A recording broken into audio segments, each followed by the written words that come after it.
الحمدللہ رب العالمین الصلاة والسلام علی امام الانبیاء والمرسلین ثم الصلاة والسلام علی امام الاولیاء الکاملین وعلی آلہما واصحابہما اجمعین من یومنا ھذا الی یوم الدین اعوذ باللہ من الشیطان الرجیم بسم اللہ الرحمن الرحیم انی جاعل فی الارض خلیفہ قالوا اتجعل فیہا من یفسد فیہا ویسفک الدماء ونحن نسبح بحمدک ونقدس لک قال انی اعلم ما لا تعلمون۔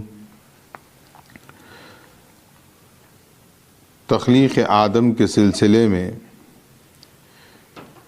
جس طرح سے گزشتہ یہ بات کہ آدم علیہ السلام کی تخلیق کے مرحلے کو پروردگار عالم نے ملائکہ کے سامنے جب بیان فرمایا تو کچھ چیزیں قرآن مجید فرقان حمید کے ذریعے ہمارے سامنے آتی ہیں کہ ایک شیطان نے اللہ کے حکم کی نافرمانی کی، دوسرا خود فرشتوں نے بھی اس بات پر اعتراض کیا اور سوال کیا کہ پروردگار تو ایسی مخلوق کو خلق کرنے والا ہے جو فساد پھیلانے والی ہے، خون کی ندیاں بہانے والی ہے، کیا ہم تیری تسبیح و تحلیل اور تیری تقدیس بیان کرنے کے لیے کافی نہیں ہیں؟ اب بظاہر اعتراض فرشتوں سے بھی ہو رہا ہے اور بعد میں چل کر ابلیس نے بھی اعتراض کیا۔ ہم اس کی ترتیب کو پہلے سمجھیں کہ پروردگار عالم نے ابھی حضرت آدم علیہ السلام کو خلق نہیں کیا ہے، یعنی پیدا نہیں کیا ہے۔ آدم کی تخلیق سے پہلے یہ اعلان فرما رہا ہے انی جاعل فی الارض خلیفہ، کہ میں زمین پر اپنا خلیفہ بنانے والا ہوں۔ اس اعلان کے ساتھ ہی فرشتوں نے سوال کیا کہ قالوا اتجعل فیہا، اے پروردگار کیا تو اس کو اپنا خلیفہ بنائے گا جو زمین پر خون ریزی کرے گا یا زمین پر خون بہائے گا؟ ہم اردو زبان میں بھی دم خون کو کہتے ہیں، عربی میں دماغ کے معنی یہ ہوں گے کہ خون کی ندیاں بہانے والا۔ اب پہلے یہ سوال پیدا ہوتا ہے کہ فرشتوں کو کس طرح اس بات کا علم ہوا کہ انسان یا جو مخلوق اللہ بنانے والا ہے وہ زمین پر فساد پھیلائے گی یا فساد برپا کرے گی؟ اس سے یہ معلوم ہو رہا ہے کہ اس خلق کی تخلیق سے پہلے اللہ نے جس خلق کو خلق کیا تھا انہوں نے فساد پھیلایا، خون ریزی کی، جس کا تجربہ فرشتوں کے سامنے تھا۔ مفسرین یہ کہتے ہیں کہ انسان سے پہلے پروردگار عالم نے اجنات، جس کو ہم جن بھی کہتے ہیں، جنوں کی تخلیق فرمائی اور انہوں نے خون بہایا، فساد برپا کیا، اور یہ تمام چیزیں ملائکہ کے مشاہدے میں تھے، جس کی بنا پر انہوں نے یہ اعتراض کیا کہ ایک مخلوق جس کو تو نے خلق کیا تھا وہ فساد پھیلا چکی، اب کیا دوبارہ ایسی مخلوق بنائے گا جو پھر سے فساد پھیلائے گی؟ اب آپ دیکھیں کہ فرشتوں کو پھر یہ کیسے یقین ہوا کہ یہ فساد پھیلائیں گے؟ اور آیت میں فرما رہے ہیں فرشتے خود کہ ہم تیری تسبیح و تحلیل بیان کر رہے ہیں، تقدیس بیان کر رہے ہیں۔ اللہ نے فرشتوں کی مخلوق کو اختیار عطا نہیں کیا ہے، جو بات کا اللہ نے انہیں حکم دے دیا وہ اسی حکم پر مامور ہیں، اس میں رد و بدل کرنا یا اس میں کمی زیادتی کرنا، یعنی فرشتوں کے پاس کوئی چوائس نہیں ہے، جو کچھ اللہ نے کہا ہے وہ کرنا ہے۔ اللہ نے کہا کہ میری تسبیح و تحلیل و تقدیس بیان کرو، اب ان کا کام یہی ہے، اب ان کو اختیار نہیں ہے۔ لیکن اب آپ دیکھیں کہ فرشتوں کو اندازہ ہو رہا ہے کہ انسان کو اللہ اختیار دینے والا ہے۔ اب یہ اختیار انہیں کہاں سے سمجھ میں آیا؟ تو ہمیں پلٹ کر پھر پہلی آیت پر آنا ہوگا کہ اللہ کیا فرما رہا ہے، انی جاعل فی الارض خلیفہ، کہ میں زمین پر اپنا خلیفہ بنا رہا ہوں۔ خلیفہ کہتے ہیں خلف سے نکلا ہے، یعنی اس کے غیر موجودگی میں وہ اس کے کام انجام دینا۔ ہم اپنے طور پر اپنی روزمرہ کی زندگی میں اس کو اس طرح سمجھیں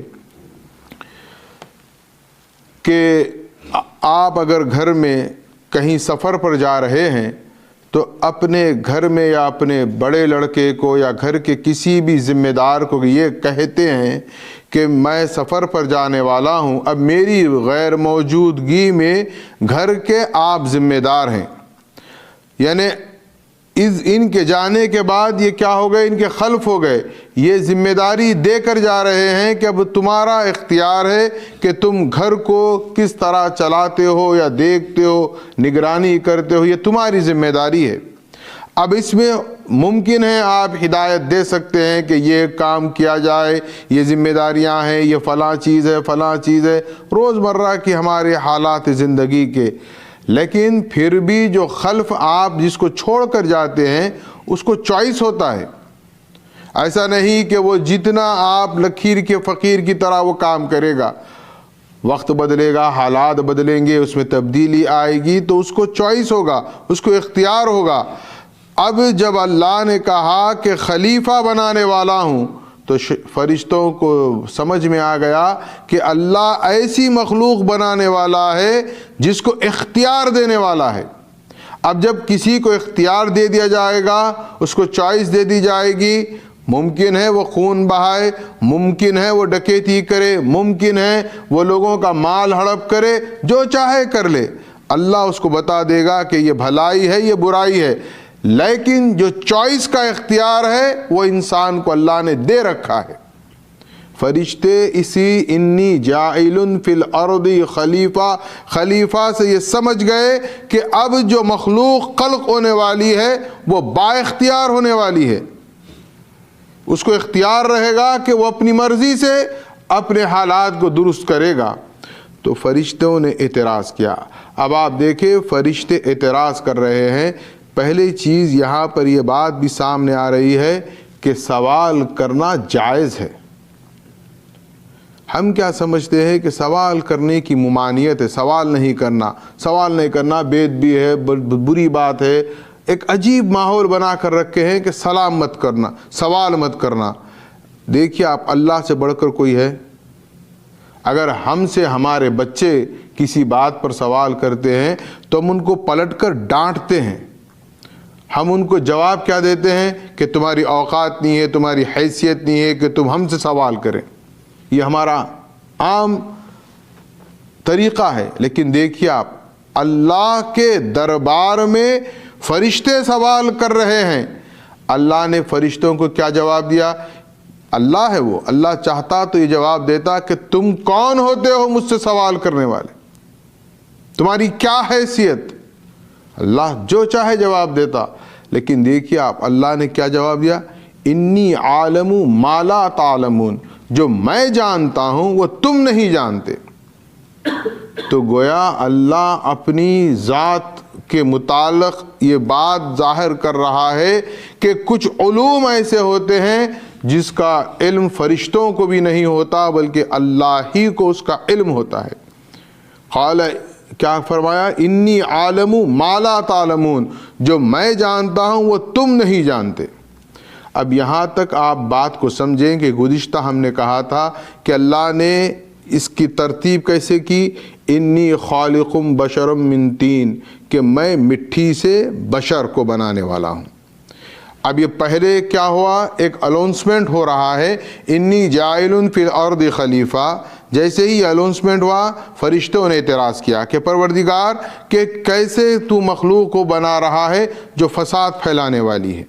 اب یہاں رک جائیے، ابھی فرشتوں کے سامنے صرف ایک ہی خصوصیت ہے انسان کی کہ وہ با اختیار ہوگا، وہ خلیفہ ہوگا۔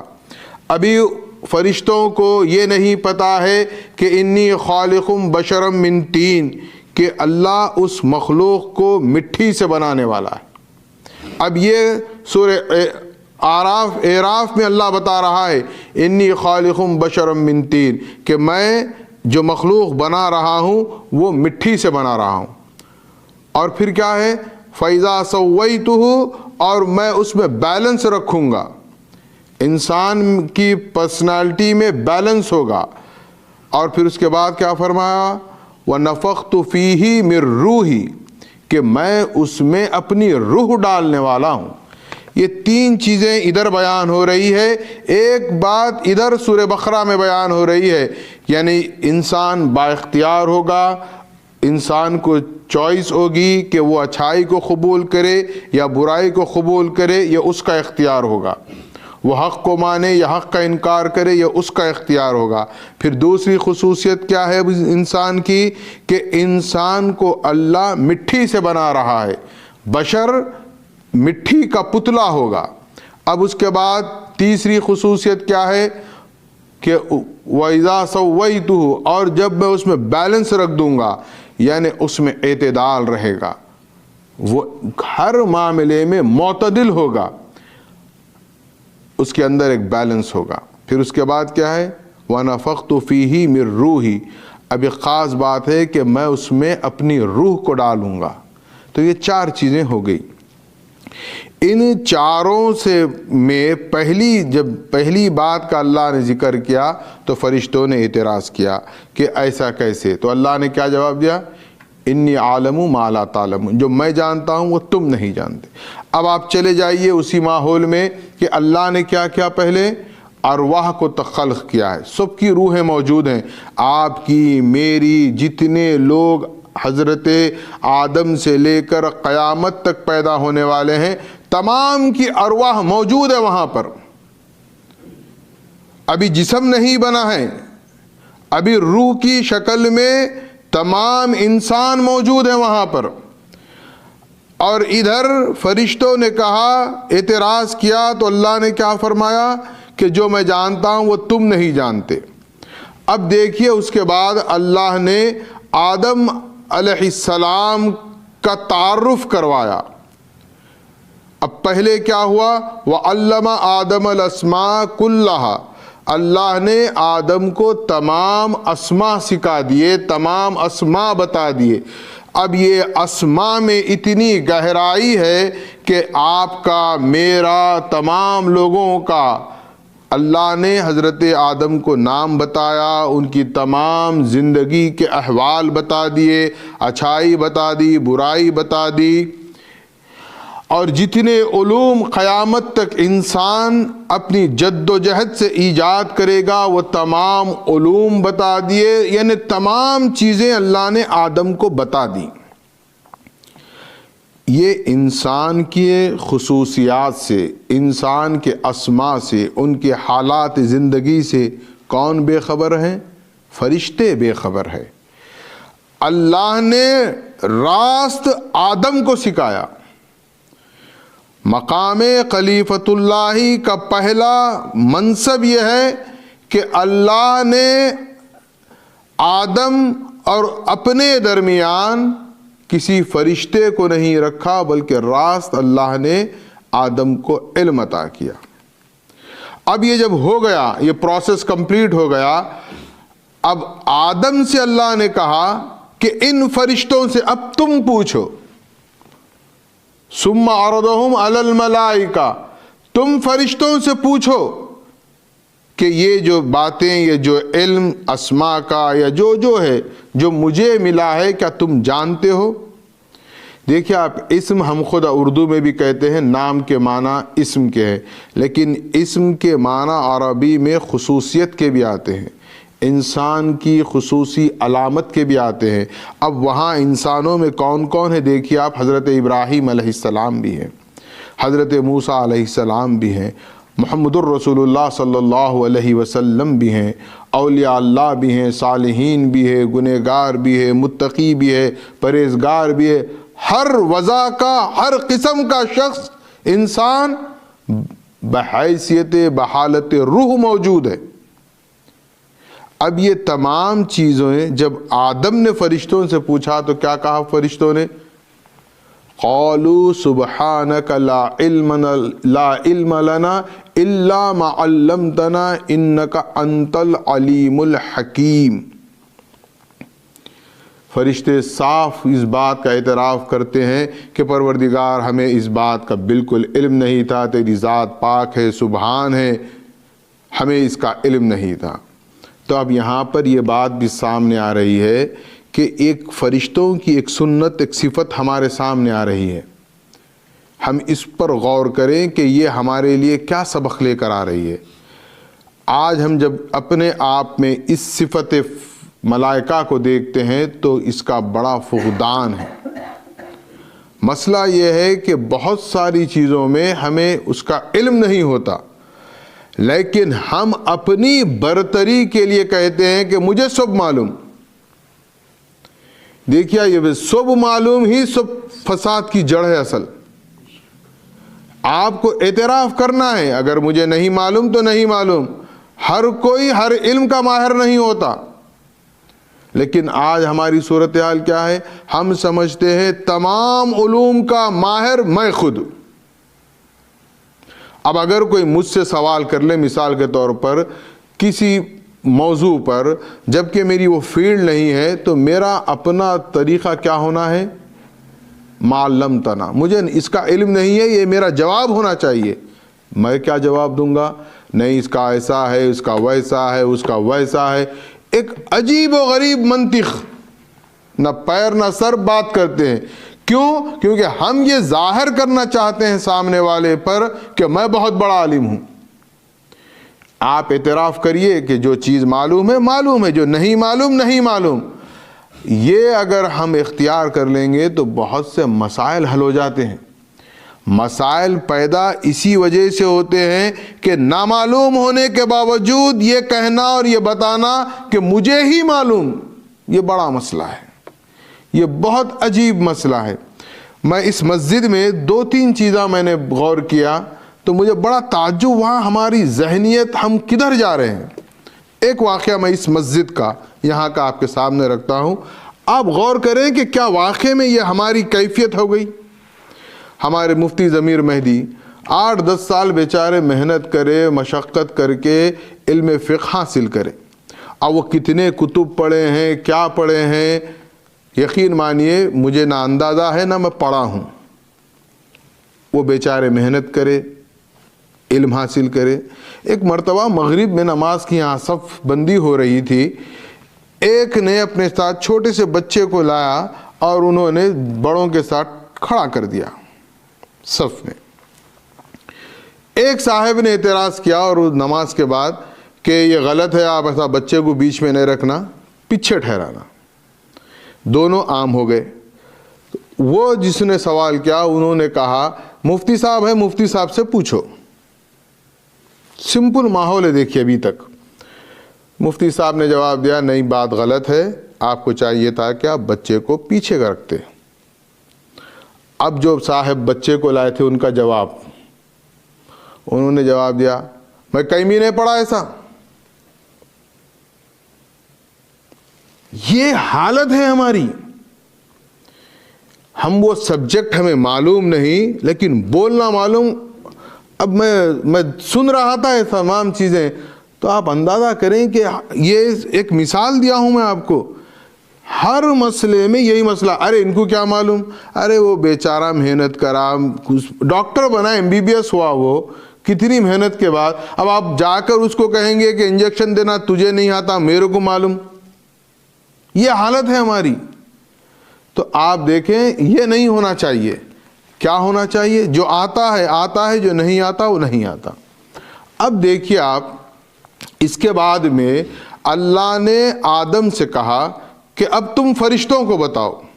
تو فرشتوں کو انہوں نے بتایا, محمد الرسول اللہ صلی اللہ علیہ وسلم کی خصوصیات بتائی, حضرت ابراہیم کی بتائی, سب کی خصوصیات بتائی. تب جا کے ان کو پتا چلا کہ وہ جو سوچ رہے تھے کہ یہ فساد پھیلائے گا, کہاں سے فساد پھیلائے گا؟ اس میں خلیل اللہ بھی ہیں, کلیم اللہ بھی ہیں, روح اللہ بھی ہیں, رحمتاً للعالمین بھی ہے, مہدی موعود علیہ السلام مراد اللہ بھی ہیں. تو ان کو احساس ہوا اپنی غلطی کا, تو فوراً انہوں نے اپنی غلطی کو ایکسیپٹ کر لیا, مان لیا. اب یہ اعتراض اور اس کے بعد کا یہ منظر. اب ادھر آ جائیے جناب ابلیس. اب یہاں پر اور ایک بات ہے, اسی سورہ بقرہ کی آیت میں اللہ نے فرمایا انی عالم غیب السماوات والارض. اللہ کو ہر زمین و آسمان کے تمام کا علم ہے. انی عالم غیب السماوات والارض وعالم ما تبدون وما کنتم تکتمون. اللہ نے کہا فرشتوں سے جو تم بتا رہے تھے, ظاہر کر رہے تھے, یہ جو سوال کر رہے تھے, مجھے اس کا بھی علم تھا, اور جو چھپا رہے تھے اس کا بھی علم ہے. اب کیا چھپا رہے تھے؟ فرشتے تو کچھ نہیں چھپائے. فرشتے تو صاف ان کو کنفیوژن تھا یا ان کو ڈاؤٹ آیا, انہوں نے سوال کر لیا. لیکن اللہ کہہ رہا ہے کہ تم نے چھپایا. اصل فرشتے نہیں چھپائے, فرشتوں میں چھپا ہوا تھا ابلیس. اب اللہ اس کی طرف اشارہ کر رہا ہے کہ یہ جو چھپا ہوا ہے اندر, یہ بیٹھا ہوا ہے خاموش. کیونکہ فرشتے کا جو ابلیس کا معاملہ ہے یہ دراصل جن ہے, یہ اجنات سے پروموٹ ہوا. اللہ نے سورہ کہف میں خود فرمایا کہ وہ جن تھا, اللہ نے اس کو پروموٹ کیا, اس کی ریاضت پر, عبادت پر. اللہ نے اس کو نعمتیں عطا کی, یہ مقام اعلیٰ پر پہنچایا کہ فرشتوں میں شامل کر دیا. لیکن اب یہاں آ کر کیا کرنے لگا؟ اپنے رنگ دکھانا شروع کرا. بھائی آپ کو اعتراض تھا, آپ اعتراض کرنا تھا جیسا کہ فرشتوں نے کیا. لیکن اس نے کیا کیا؟ خاموشی اختیار کی. کیا ہوا خاموش ہو کر؟ اب اپنے اندر گھٹنے لگا, کڑنے لگا. جو ہم اردو میں کہتے ہیں کڑتا ایک آدمی, وہ کڑنے لگا. تو اب یہ اپنی بات نہ کہہ کر کڑنا, یہ دراصل شیطان کی صفت ہے. وہ ہم میں انجیکٹ کرتا ہے کہ کوئی بات پر اعتراض ہے تو آپ کو چاہیے کہ وہ کہہ کر اس کے مسئلے کو حل کر دیں. اندر کڑنا, رائے کے دانے کو پہاڑ بنانا, مسائل پیدا کرنا, یہ یہیں سے شروع ہوتے ہیں سب. یہ بیس ہے اصل. اور یہ بیس کہاں سے آ رہا ہے؟ یہ جناب ابلیس کے پاس سے آ رہا ہے. کڑنا, گھٹنا, اندر بولنا نہیں, خاموش رہنا. موقع ملا تو بتاؤں گا, اب تو خاموش رہوں گا. یہ شیطان کی صفت ہے. اب ملا موقع اس کو. اللہ نے کہا کہ جو تم میں جو چھپا ہوا ہے اور چھپا جو رہا ہے, اللہ اس کو بھی جان رہا ہے. اب اس کو کیا مسئلہ ہے؟ یہ ابلیس کو کیا ہے؟ ابلیس یہ دیکھ رہا تھا, سارا سین ابلیس کے سامنے ہو رہا ہے. یہ اناؤنسمنٹ ہو رہی ہے, یہ ارواح کا تعارف ہو رہا ہے, خصوصیات ہو رہی ہے, سب اس کے سامنے ہو رہا ہے. لیکن چپ ہے, منہ جلا کر بیٹھا ہوا, یوں سمجھ دیں اپنا, ہماری لوکل لینگویج میں ہم. اب کیا کیا اس نے؟ اللہ نے کیا کہ یہ تمام جب پروسیس کمپلیٹ ہوا, اب آدم کا پتلا تیار ہو گیا, اس میں آدم کی روح کو ڈال دیا گیا. اب یہ پہلا بشری خاکہ بشکل آدم وجود میں آیا. فوقعوا لہ ساجدین. اللہ نے کہا فرشتوں سے سجدہ کرو. سب نے سجدہ کیا الا ابلیس, شیطان سجدہ نہیں کیا. اللہ نے سوال کیا اسے, ما منعک الا تسجد, تو نے کیوں سجدہ نہیں کیا؟ وَإِذْ أَمَرْتُكَ, جبکہ میں تجھے حکم دے چکا تھا. دیکھیے آپ, امرتو میں فعل ماضی کا صیغہ اس بات پر دلالت کر رہا ہے کہ یہ اللہ اس کے سامنے ایک پورا پروگرام رکھ دیا کہ ایسا ہوگا, یہ بنا دوں گا. نفخت فیہ من روحی کا جب معاملہ ہو جائے گا, میں کہوں گا سجدہ کرو تو سجدہ کرنا. لیکن اس نے کیا کیا؟ سجدہ نہیں کیا۔ اللہ نے پوچھا کس بات نے تجھے روکا کہ تو نے سجدہ نہیں کیا؟ اس نے جواب دیا، سب سے پہلا جواب، انا خیر منہ، میں یہ آدم سے بہتر ہوں، آدم سے بہتر ہوں۔ اب دیکھیے، نہ صرف یہ بات کہا بلکہ اس کی دلیل بھی پیش کرا وہ، جیسا کہ گزشتہ ہم نے بتایا کہ وہ ایک بات پر اڑ گیا، دو پہلوؤں کو چھوڑ دیا، ایک پہلو کو پکڑ لیا۔ تین پہلو ہیں، ایک کیا ہے؟ تین مٹی سے بنائیں گا اللہ نے خود کہا انی خالق بشر من طین۔ پھر اس کے بعد اللہ نے کہا وَإِذَا سَوَّيْتُهُ، پھر میں اس میں بیلنس رکھوں گا۔ وہ پھر اس کے بعد وَنَفَخْتُ فِيهِ مِن رُوحِي، تیسرا مرحلہ۔ اب شیطان نے دو پہلوؤں کو اکثر مسترد کر دیا، ذکر تک نہیں کیا۔ اب زور کس پہ دینے لگا؟ خَلَقْتَهُ مِن طین، یہ مٹی کا بنا ہوا ہے، میں اس کے سامنے سجدہ کروں؟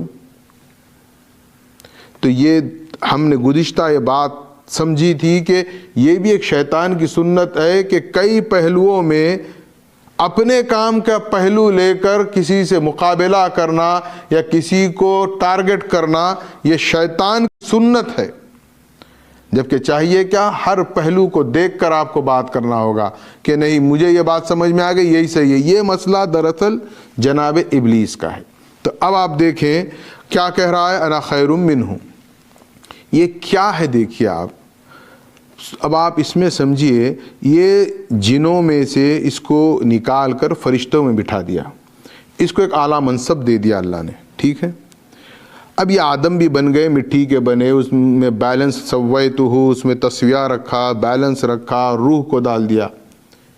کیا آدم سے اس کی کوئی کوالٹی چھینی؟ شیطان سے کوئی کوالٹی اللہ نے چھینی کہ بھائی آپ کی یہ چیز دے دو، اب یہ آدم کو دے دیں گے؟ کچھ ایسا ہوا؟ کچھ نہیں ہوا۔ اس کا پوسٹ، اس کا پوزیشن، اس کا مقام اپنی جگہ تھا۔ اللہ نے اس کو کہیں پر بھی کوئی قسم سے ڈسٹرب نہیں کیا، بس سامنے کیا کیا؟ ایک آدم کو لا کر کھڑا کر دیا۔ اب یہ کہنے لگا یہ مٹی کا پتلا ہے، یہ مٹی کا ہے۔ مٹی مٹی جو کہہ رہا ہے وہ اصل یہ بتانا چاہتا ہے کہ اس میں کچھ نہیں ہے، یہ خاک ہے۔ اب اس کی تسویہ کو چھوڑ دیا، روح کو بھی چھوڑ دیا، اس کا ذکر تک نہیں کرتا شیطان۔ اب اللہ نے تو اس سے کچھ نہیں چھینا، ایک نئی مخلوق کو ایک نیا مقام خلافت عطا کر دیا۔ تب آپ دیکھیں یہ جو صفت ہے کہ انا خیر منہ، یہ کیوں آ رہی ہے؟ میرا تو میرے پاس ہے، میرے سے کوئی چھینا نہیں، اس کو کیوں دیا؟ یہ بات نکل کر آتی ہے، اس کو کیوں دیا؟ اب ہمارے اندر بھی یہ چیزیں وہ انجیکٹ کرتا ہے۔ کیسے؟ اب سمجھ لیں کہ ہم دو بھائی ہیں۔ اب اگر میرا بھائی ترقی کرتا ہے تو میرا پہلا مسئلہ کیا ہوتا ہے؟ کڑتا ہوں میں اندر اندر۔ یہ کہاں کڑنا سیکھے؟ کس نے سکھایا؟ شیطان کڑا تھا فرشتوں کی محفل میں اندر اندر۔ اس کے بعد کیا ہوتا ہے؟ اس کو کیوں دیے؟ اس میں کیا خوبی ہے؟ اس کے اندر کیا اچھائی ہے؟ اس کے پاس پیسہ ہے، بنگلہ ہے، کار ہے۔ اب پوری حالت ہماری کیا ہو رہی ہے؟ اس کو کیوں دیے؟ دیکھیے آپ، شیطان نے کبھی یہ نہیں کہا کہ اے اللہ تو نے مجھے یہ سب کچھ دیا ہے اور مجھ سے کچھ لیا بھی نہیں، یہ نیا آیا، نئے کو آپ نے دیا ہے۔ یہ بات، یہ مکالمہ نہیں ہے۔ اس کا مسئلہ ہے میں تو ہوں، پھر اس کو کیوں؟ یہ تمام چیزیں، یہ بیماریاں آج ہمارے اندر ہیں۔ اگر ہمارا بھائی اچھے مارکس سے پاس ہو جاتا ہے تو ہم کیا کرتے ہیں؟ یہ کیسا پاس ہو گیا انہیں؟ میں اس سے اچھا پڑھتا ہوں، انہیں معلوم ہے کچھ چیٹنگ کرا، انہیں کیسا بزنس میں ترقی کرا، انہیں بہت بڑا لپا ڈوپا کرنے والا ہے، میں بہت ایمانداری سے کرتا ہوں۔ اس کے پاس کیسا، اس کے پاس وہ کیسا۔ اب آپ دیکھیں ہم کر کیا رہے ہیں، ہمارے پاس کیا ہے، اس کی طرف ہماری نظر نہیں۔ اس کو کیوں دیا؟ یہ اس کو کیوں دیا، یہ صفت کہاں سے آئی؟ شیطان سے آئی ہے۔ اللہ کی مرضی، اللہ جس کو چاہے دے دے۔ فرشتوں میں سے اللہ نے خلافت نہیں دی فرشتوں کو، ایک نئی مخلوق وجود میں لائی آدم کی صورت میں، اللہ نے آدم کو خلافت دے دی۔ اب یہ دیکھیے آپ، یہ جو شیطان کی یہ جو کیفیت ہے، ہم اس سے اپنے آپ کو بچائیں کہ اللہ ہر ایک کو موقع دیتا۔ اور یہ بات بھی یاد رکھیں، سب برابر نہیں ہوتے، کسی کی ہائٹ کم ہوتی ہے، کوئی گورا ہوتا ہے، کوئی کالا ہوتا ہے، کوئی چوڑا ہوتا ہے، کوئی پتلا ہوتا ہے، اللہ نے جیسا بنایا ویسا ہوتا ہے۔ لیکن اس کا یہ مطلب نہیں ہے کہ آپ اس پر اعتراض کریں گے۔ اللہ نے اس کو دی ہے اپورچونٹی، اللہ نے اس کو مواقع دیے ہیں، تو یہ اس کے مقدر کی بات ہے۔ آپ دیکھیں آپ کے پاس کیا ہے، اللہ ہم کو بھی موقع دیتا ہے۔ اور یہ پورے سچویشن میں سب سے اہم بات کیا ہوتی ہے، آپ غور کریں، یہ دو چیزیں ہیں، ایک ترقی کر رہا ہے، اب میں اسی مقام پر ہوں، اب میرے پاس دو آپشن ہیں، یا تو میں خود بھی محنت کر کے یہ جس مقام پر پہنچا ہے میں اس مقام پر پہنچوں، ایک آپشن۔ سیکنڈ آپشن، میں یہاں رہ کر اب اس کو کھینچوں۔ دو آپشن ہمارے پاس ہے۔ ہم کیا کرتے ہیں، یہ سیکنڈ آپشن پہ کام کرتے ہیں۔ یہ کیوں بڑھا، یہ کیوں ترقی کرا، اب اس کی فکر میں ہم دن رات حسد میں جل جا رہے ہیں، مر جا رہے ہیں، انہیں کیوں آگے بڑھ رہا، اس کے نے پیسہ کیوں، اس کے نے کار کیوں، اس کے نے گرین کارڈ کیوں، انہیں امیگریشن کیسا ہو گیا، پیپرز اس کے کیسے آ گئے، میں بھی ساتھ کرا تھا۔ یہ حالت میں بس اس کے اوپر نظر ہے، خود پہ سے نظر ہٹ گئی۔ اب جب خود پہ نظر آئے گی تو خود دیکھیں گے کہ میں کہاں غلطی کیا ہوں، کہاں میں اپنی اصلاح کروں، کیسے اپنے اسٹیپ بائی اسٹیپ اپنے چیزوں کو کریکشن کر کے میں بھی اس مقام پر پہنچوں۔ اچھا ہوتا کیا ہے، یہ جیسے ہی یہاں پہنچتا ہے، اب ہم یہاں سے اس پر ایسی فائر کرتے ہیں، یہ ایسا بیچارے کا کیریکٹر آ جاتا ہے، بیچارے کی بڑا بدتر جتنی برائیاں ہیں، جو جہاں جہاں سے کریت کے نکالنا ہے نکال کر اب اس کو پبلش کرنا شروع کر دیتے۔ آپ غور کریں، یہ تمام حالات کس کے ہیں دراصل، یہ فکر کس کی ہے، یہ مزاج کس کا ہے، ابلیس کا ہے۔ یہ مزاج اب انسان میں انجیکٹ کرتا ہے اور انسان یہی کرتا ہے۔ اب جیسے ہی وہ بیچارہ، وہ بھی انسان ہے، غلطی کا پتلا، کچھ کرا نیچے آ گیا دن بول کے، سب سے زیادہ خوش ہو جاتے ہیں نا۔ دیکھیں ہم پہلے بولے تھے بہت اڑ رہے تھے نا، کیا ہماری ذہنیت ہے، دیکھیے آپ کتنے ریلیکس فیل کرتے ہیں ہم اپنے آپ کو، بہت اڑ رہے تھے، بہت بڑے بڑے باتیں کر رہے تھے، اللہ بتایا دیا، جب اللہ نہیں دیا تھا بیچارے کو، وہ بھی تو اللہ ہی دیا تھا، اب اس کا وہ مقام آ گیا، حالات خراب ہو گئے۔ تو ہم کر کیا رہے ہیں اصل، دوسرے کی حسد میں، جلن میں، جو مواقع اللہ نے ہم کو دیے ہیں، جو اپورچونٹی اللہ نے ہم کو دی ہے، ہم اس کا استعمال نہیں کر رہے۔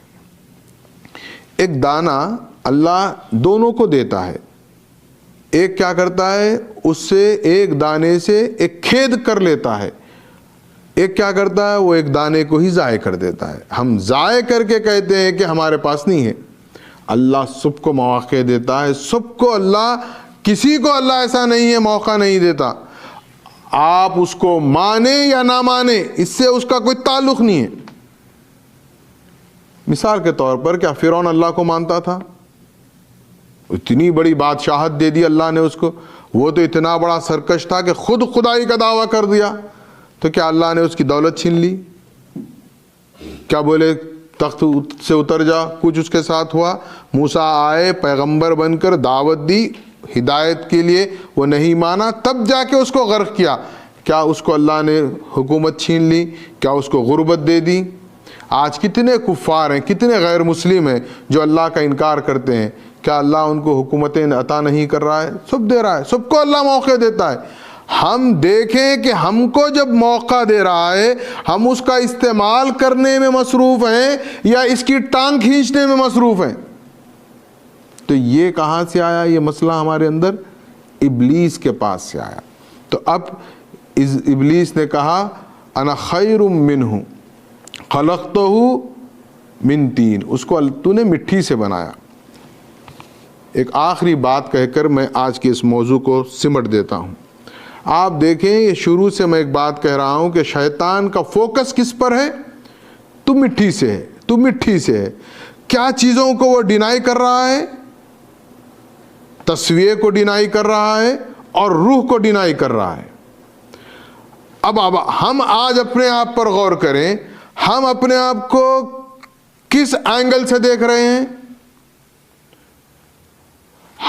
ہم نے تسویہ جو بیلنس ہے ہمارے اندر جو اللہ نے رکھا ہے، وہ بیلنس کا یوز نہیں کر رہے ہیں، مس یوز کرتے ہیں اس کا، یا دین میں ہو جائے یا دنیا میں ہو جائے، یا تو اتنے ایکسٹریم ہو جاتے ہیں، نہیں مہدویت نام ہے ترک دنیا کا، کہاں سے لاتے کیسا لاتے اللہ کو معلوم، مگر وہ ایکسٹریم میں پہنچ جاتے، یا اب پھر جو ہے لبرل ہو گئے تو نہیں سب برابر ہے۔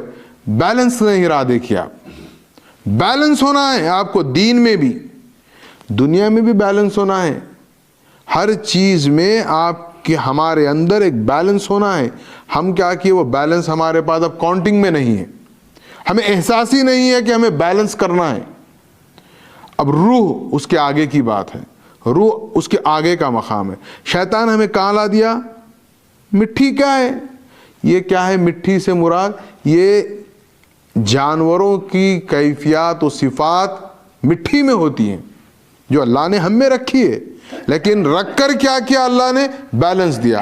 مثال کے طور پر کیسا بیلنس ہے آپ سمجھے؟ ایک ولا آپ نے دیکھا، ایک جانور بھی دیکھتا ہے، اب آپ سمجھیں اس کو، وہ ولا آپ کو بھی پسند آئے گا تو کیا آپ جائیں گے اس پہ قبضہ کر لیں گے؟ پسند آ گیا قبضہ کر لو؟ نہیں، آپ میں بیلنس ہے۔ آپ کیا کریں گے؟ کوشش کریں گے کمانے کی، پیسہ جمانے کی، تاکہ وہ ولا آپ خرید سکیں۔ جانور کیا کرے گا؟ دیکھے گا گھس جائے گا، نہ اس کو خریدنے کا سوچے گا نہ کمانے کا سوچے گا، اس کے اندر بیلنس نہیں ہے۔ تو یہ دیکھیے آپ، انسان اور جانور کا یہ فرق ہے کہ مٹی کا وہ بھی ہے ہم بھی ہیں، لیکن ہم میں بیلنس ہے، لیکن ہم بیلنس کا یوز نہیں کر رہے ہیں۔ اب دیکھیے آپ، شیطان کیا کیا ہم کو کیا بتایا، اس کا ڈیفینیشن کیا ہے انسان کے لیے، یہ سمجھیے آپ بات کو۔ اس نے کہا خلقتہ من طین، یہ مٹی کا ہے، یعنی اس کی نظر میں ہم کیا ہیں؟ موٹے الفاظ میں کہیں تو جانور ہے۔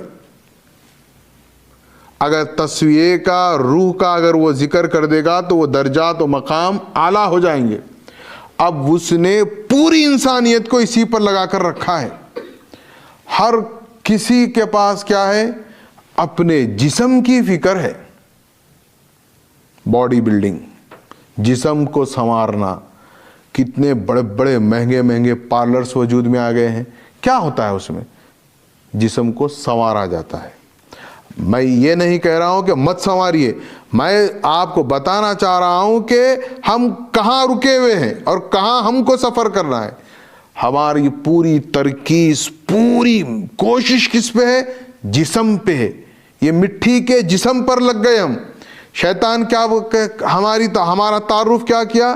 یہ مٹی کا ہے۔ اب وہ مٹی میں اتنے مصروف ہیں، وہ مٹی کو سنوارنے میں، اس کو کیا نہیں ہو رہا ہے۔ ساری دنیا کے تمام چیزیں آپ سب کے سامنے ہیں۔ آپ کبھی غور کریے کہ واقعی میں اتنا جسم پر اتنا خرچہ ہو رہا ہے۔ بیماری آ گئی تو اتنے پریشان، مر جاتے، ہیبت کھا جا رہے ہیں۔ کیا کوئی مجھے بتائیے کسی کے پاس گارنٹی ہے قیامت تک زندہ رہنے کی؟ موت ہے، برحق ہے، مرنا ہے۔ ذری بیماری آتی کہ پریشان ہو رہے، مر جاتے۔ مرنے تو پیدا ہوئے۔ یہ فکر کس کی ہے اصل؟ یہ جسم کی فکر ہے۔ یہ جسم کی فکر میں کس نے لگا کر رکھا ہے؟ یہ جناب ابلیس نے۔ اور اس میں کیا بتاتا ہے وہ؟ ہمارے پاس ایک ہمارے ذہن میں ایک چیز کو فٹ کر دیتا ہے وہ، یہ روح کچھ بھی نہیں ہے، یہ روحانیت کچھ بھی نہیں ہے۔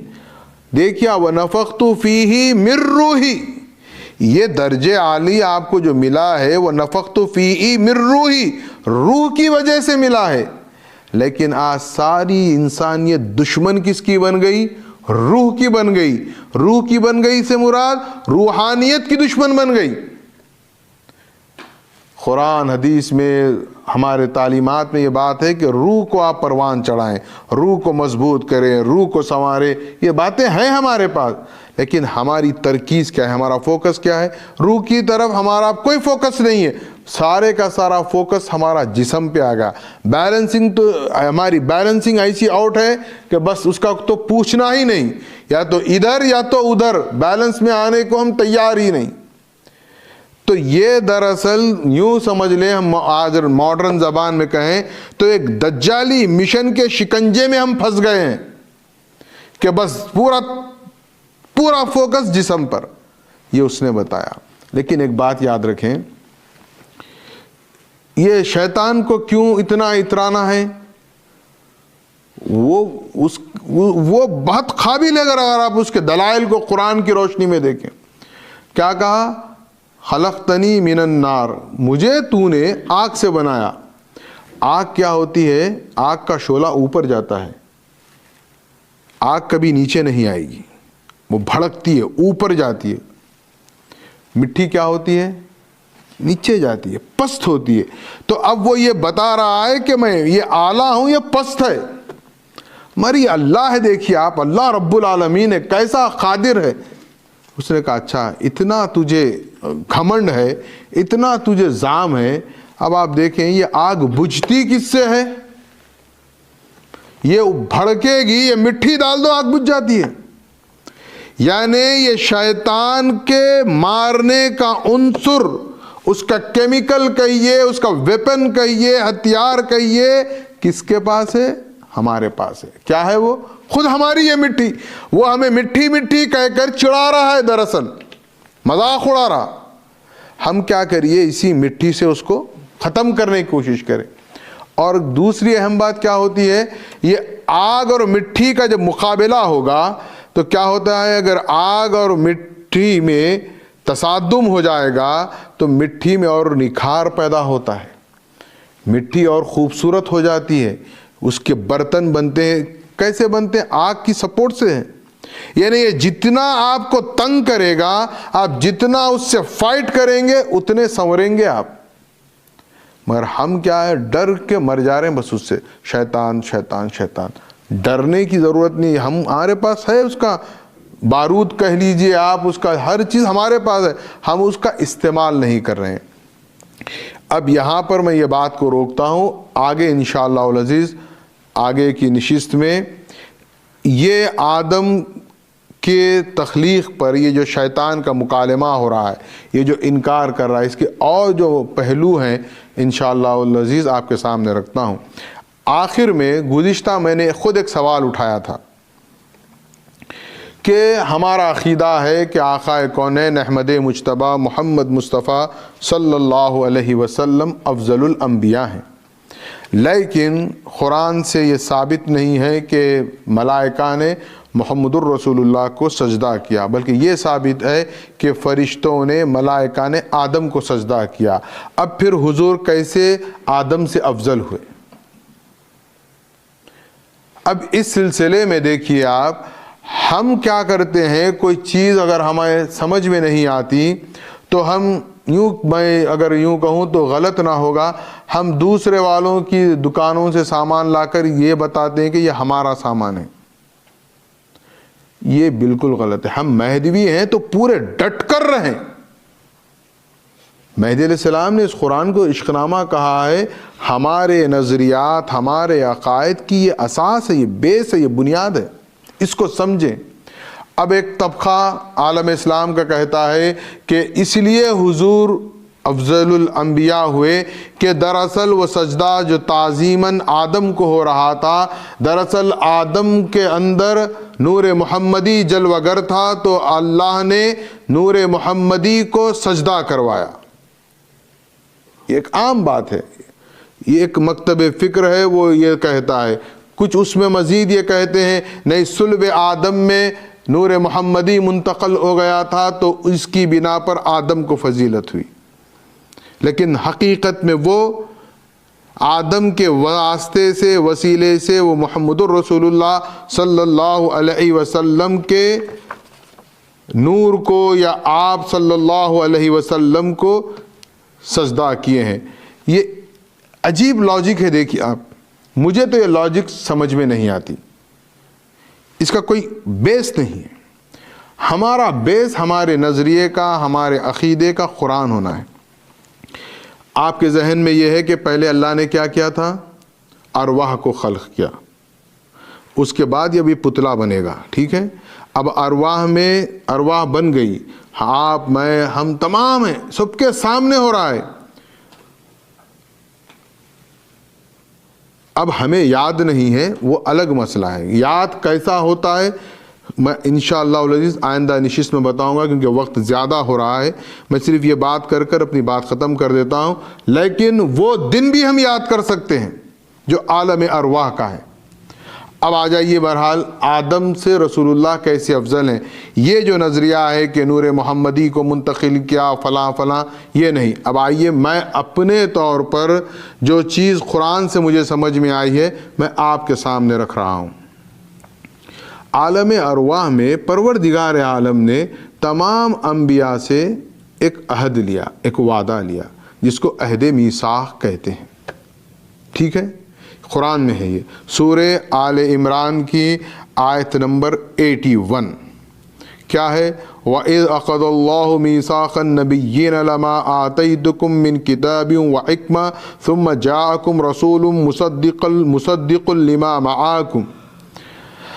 اب یہ عہد میثاق سے عالم اسلام کا کوئی مومن انکار نہیں کر سکتا. عقیدے کا, مسلک کا, نظریے کا, فکر کا کوئی لاکھ اختلاف رکھ لے, لیکن تمام کا اتفاق ہے کہ عہد میثاق اللہ نے تمام انبیاء سے محمد الرسول اللہ صلی اللہ علیہ وسلم کی نبوت اور رسالت کا عہد لیا. عہد لیا, نہ صرف عہد لیا بلکہ کیا فرمایا آگے؟ لَتُؤْمِنُنَّ بِهِ وَلَتَنْصُرُنَّهُ, تم اس رسول پر ایمان لاؤ اور اس کی مدد کرو. تو اب کیا ہوا؟ عالم ارواح میں انبیاء پہلے محمد الرسول اللہ کی نبوت اور رسالت کی تصدیق کرے. اللہ سے وعدہ کیا, اللہ نے سوال کیا, قال اقررتم واخذتم علی ذالکم اسری, کیا تم اقرار کرتے ہو, کیا تم مانتے ہو؟ جواب دیا انہوں نے, قالوا اقررنا, ہاں ہم اقرار کرتے ہیں, ہم مانتے ہیں. یہ مکالمہ کس کے درمیان کا ہے عالم ارواح میں؟ انبیاء علیہم السلام اور پروردگار عالم کا. کس کے متعلق ہو رہا ہے؟ محمد الرسول اللہ صلی اللہ علیہ وسلم کی. اور اللہ نے کیا فرمایا؟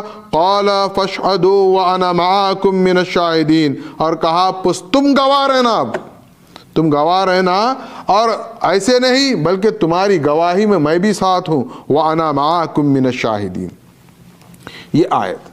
اب آ جائیے آپ افضلیت محمد الرسول اللہ. یہ عالم ارواح میں انبیاء سے یہ عہد ہو گیا. یعنی میں اپنے طور پر ہم بات کو سمجھ لیں کہ یوں کہتے ہیں, یوں کہہ لیں کہ تمام انبیاء نے محمد الرسول اللہ کے ہاتھ پر بیعت کر لی, محمد الرسول اللہ کو اپنا مرشد مان لیا.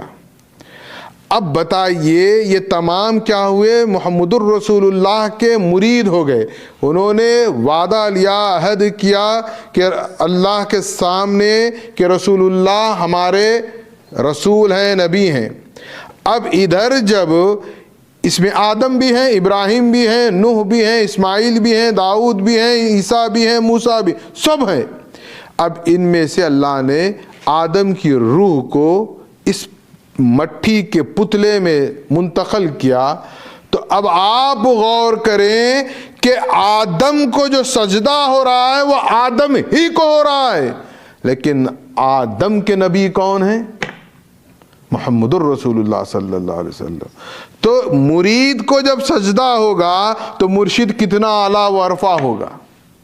تو ہم اس ناحیے سے, اس نظریے سے قرآن مجید کی ان آیات کی روشنی میں آقا کونین احمد مجتبیٰ محمد مصطفیٰ صلی اللہ علیہ وسلم کو افضل الانبیاء مانتے ہیں. وآخر دعوانا ان الحمد للہ رب العالمین. انشاءاللہ العزیز آئندہ ہفتہ درس نہیں ہوگا, اس کے بعد کے ہفتہ ہوگا.